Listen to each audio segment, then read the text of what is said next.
guys, welcome to my channel. For those of you who are new to this channel, I'm Kriti, here to show my love.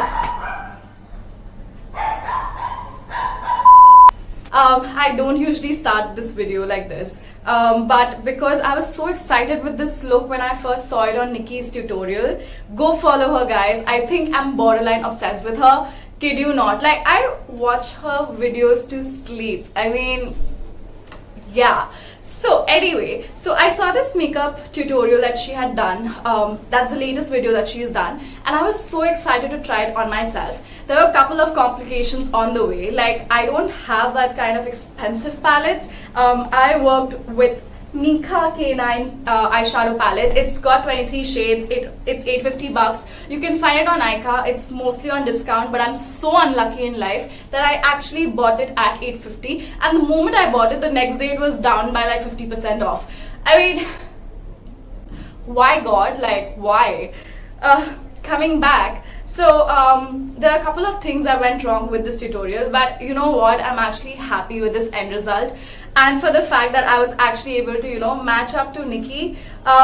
So yeah, without further ado, let's get started into the video. Let's go.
this is the final look, you guys. I hope you enjoyed this video, and if you've enjoyed this video, hit the like button and subscribe to my channel, because only 50% of you that are actually watching this video have subscribed. For the rest of you, please subscribe. That's a huge motivator for me. Apart from this, do hit the bell icon, because then exactly you'll know when I post a video. I'm aiming at posting a video every Wednesday and every Sunday of the week, and I'm so glad to see you once again. See you next time. Take care.